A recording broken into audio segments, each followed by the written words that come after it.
इसके पहले कि मैं इसको पढ़ाऊँ आपको बता दूँ इसका बहुत ज़्यादा यूज़ नहीं होता है। In my entire life I have seldom used it, लेकिन फिर भी जानना तो ज़रूरी है ना। तो कुछ चीज़ें हैं जो present perfect continuous, past perfect continuous में थी, वो इसमें भी हैं। Been I N G, been I N G, been I N G, तो ये तीनों में कॉमन हो गया। इसके बाद हैव, विल हैव, है ना। तो जहाँ भी विल आएगा उसके साथ हैव आता है, या आपने फ्यूचर परफेक्ट में पढ़ लिया था, है ना। तो विल हैव बीन, है ना।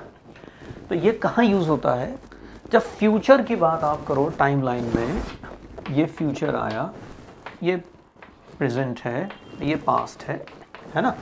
कोई काम फ्यूचर में कंटिन्यूटी में होगा, और परफेक्ट कंटिन्यूस जहाँ भी होता है वहाँ क्या होता है, टाइम का रेफरेंस होता है ना।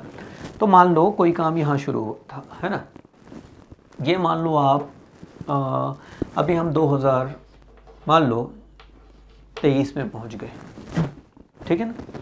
अभी 2022 है, ठीक है ना।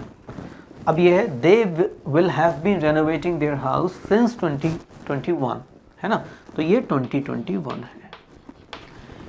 इन लोगों ने अपना घर को रेनोवेट करना यहाँ शुरू किया, यहाँ भी कर रहे थे और 2023 में भी कर रहे होंगे, ठीक है ना।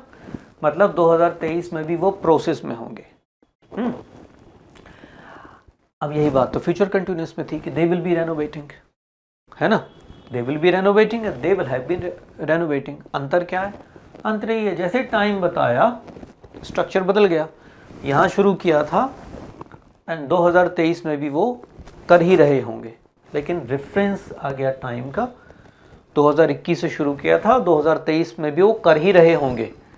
मतलब आप ये बता रहे हो कितना लंबा काम है रेनोवेशन का। यदि हम थोड़ा सा जल्दी से रिवाइज करें तो यदि आप बोलो कि they will renovate, they will renovate का मतलब ही है कि 2023 में शुरू ही करेंगे वो, है ना। They will have been renovating their house since 2021, तो शुरू यहाँ किया, यहाँ तक वो कर ही रहे होंगे, मतलब 2023 में ख़त्म नहीं होगा। फिर से पूछें आपसे यदि कि यदि इसको हम फ्यूचर परफेक्ट में बदलें, फ्यूचर परफेक्ट में, तो वो क्या हो जाएगा, दे will have renovated their house in 2023, they will have renovated, मतलब बाय 2023 उनका काम ख़त्म हो चुका होगा, है ना। तो ये भी कभी कभी काम आता है कि पुराने टेंसेस को आप लगातार रिवाइज करते जाएं, तो इससे चीज़ें आपको समझने में आसानी होती है ना। बाकी जो इंट्रोगेटिव है उसके लिए आप विल को आगे लगा लो।